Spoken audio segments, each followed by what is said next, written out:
Assalamualaikum warahmatullahi wabarakatuh. Apa kabar kalian semua? Di video kali ini saya akan membahas secara singkat, yaitu yang pertama ada asal-usul nama dan bangsa Indonesia, dan yang kedua saya akan membahas penduduk Indonesia purba, yang ketiga saya akan membahas migrasi dan pengaruh kebudayaan utara, dan yang terakhir saya akan membahas pengaruh kebudayaan pada awal sejarah.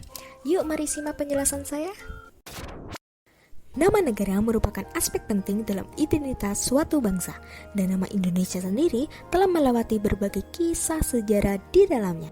Sebelum nama Indonesia dikenal, dalam Sumpah Pemuda pada tanggal 28 Oktober 1928, Indonesia sudah memiliki beberapa sebutan dalam hal penamaan. Kira-kira apa saja sih sebutannya? Mari kita bahas. Dari kajian sejarah, nama Indonesia ditemukan oleh George Samuel Windsor Earl dan James Richardson Logan. Kalau George mengusulkan dua nama nih guys, yaitu yang pertama Indonesia dan yang kedua Melanesia. Dan akhirnya beliau nih memilih nama Melanesia karena di Indonesia sangat banyak ras Melayunya. Namun berbeda dengan George, James lebih memilih nama Indonesia karena katanya nih Indonesia lebih mirip dengan Indian Island. Kemudian nih, nama Indonesia juga dipakai dan dipopulerkan oleh Raja Sarjana Ilmu Bangsa-Bangsa, yaitu Adolf Bastien pada karya ilmiahnya yang berjudul Indonesian tahun 1884, di mana sebutan ini untuk merujuk fakta geografis Indonesia, yaitu di Kepulauan Nusantara. For your information nih guys, kata Nusantara sendiri diambil dari bahasa Jawa kuno yang berarti Nusa itu pulau dan Antara itu hubungan. Dan kalau kedua kata ini digabungkan, arti Nusantara adalah rangkaian pulau-pulau. Setelah berjalannya waktu, sejarah penamaan Indonesia ini diterangkan oleh wakil presiden pertama kita, yaitu Muhammad Hatta dalam artikelnya pada tahun 1928 yang berjudul The Socialist, yang kemudian dimuat pada Kongres Pemuda II di Jakarta yang menghasilkan Sumpah Pemuda. Dan nama Indonesia sendiri secara resmi ditetapkan setelah proklamasi kemerdekaan bangsa Indonesia pada tanggal 17 Agustus 1945.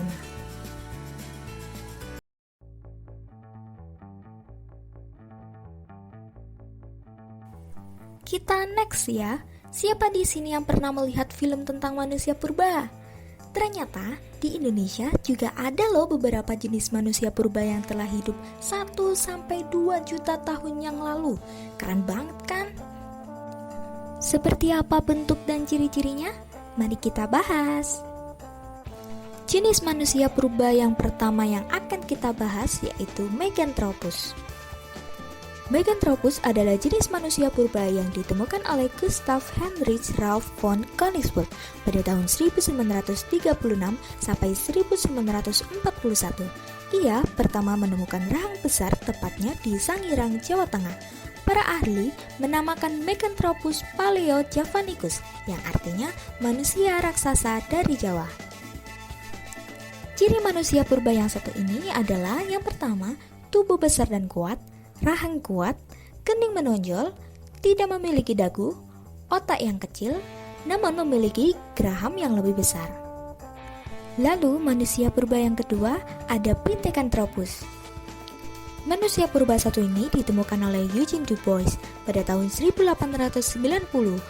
Pithecanthropus paling banyak ditemukan di Indonesia dan dinamakan Pithecanthropus erectus, yang artinya manusia kera yang berjalan tegak. Manusia purba ini diperkirakan hidup pada zaman Pleistosen Tengah.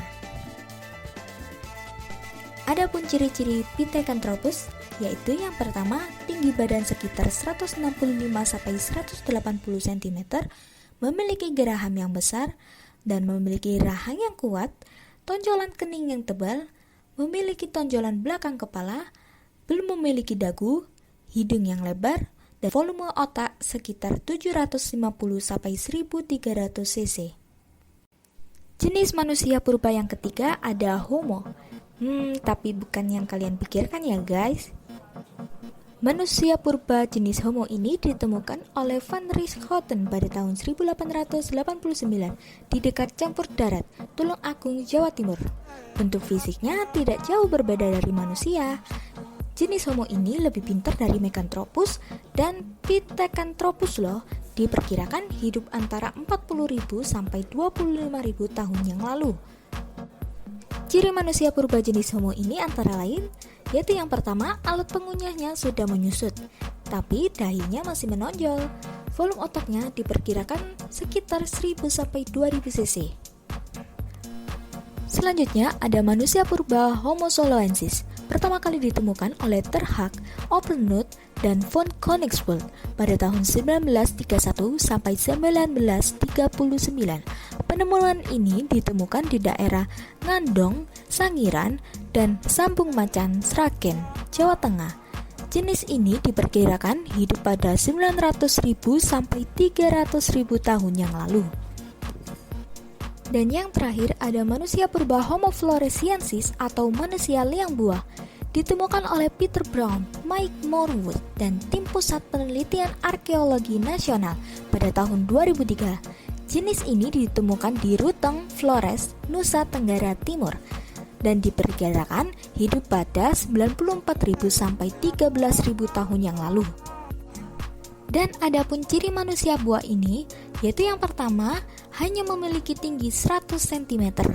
Yang kedua, mempunyai tengkorak yang panjang dan rendah berukuran kecil. Dan yang terakhir, volume otaknya diperkirakan hanya 300 cc. Zaman prasejarah banyak didominasi oleh kapak lonjong yang disebut kompleks budaya Pakson Hobin. Kebudayaannya menggunakan kapak lonjong sebagai ciri utamanya disebut kompleks kebudayaan Welsenbeil. Kelompok masyarakat yang menggunakan kapak peri sebagai peralatan hidupnya dimiliki oleh yang ras Mongoloid. Berarti mereka bermigrasi dari daratan Asia bagian tenggara menuju ke arah timur, tepatnya melalui semenanjung Malaka. Dan kompleks kebudayaannya disebut Virkanbeil. Setelah itu muncul kebudayaan sawah padi dengan sistem irigasi di Indonesia yang dibarengi dengan masuknya kebudayaan perunggu. Pada tahun 1511 merupakan peristiwa yang penting dengan direbutnya Malaka yang strategis oleh armada Portugis. Pada pertengahan abad ke-16, orang Portugis mulai mengadakan aktivitas perdagangan di kepulauan Indonesia dan masuk dari arah barat. Dan setelah itu banyak peristiwa peperangan terjadi, dibarengi dengan pengaruh kebudayaan Eropa yang dibawa dan mengakar pada bangsa Indonesia adalah hal keagamaan. Pengaruh kebudayaan pada awal sejarah berkaitan dengan kerajaan tertua di Indonesia dengan pengaruh kebudayaan Hindu yang terdapat di Jawa Barat. Hal ini dibuktikan dengan adanya prasasti dari Raja Purnawarman yang menggunakan huruf Pallawa yang ditemukan di Ciareteun. Tidak hanya itu, prasasti Kutai dari Raja Purnawarman di Kalimantan Timur juga menggunakan huruf Pallawa. Kedua prasasti tersebut diperkirakan dibuat pada abad 4 Masehi. Masuknya agama Hindu ke Indonesia adalah setelah timbulnya perdagangan antara kerajaan-kerajaan yang masih kecil dengan kerajaan yang ada di India. Perkembangan agama Hindu di kerajaan-kerajaan menjadi sangat berkembang, sehingga banyak unsur-unsur budaya Hindu yang diadopsi, terutama sistem upacara keagamaan, bentuk dan organisasi kenegaraan, tata cara pengangkatan raja, dan lain-lain. Baik, terima kasih teman-teman. Itu saja ringkasan dari 4 materi yang saya sebutkan di awal. Maaf bila ada salah kata ataupun di penulisan. Wassalamualaikum warahmatullahi wabarakatuh.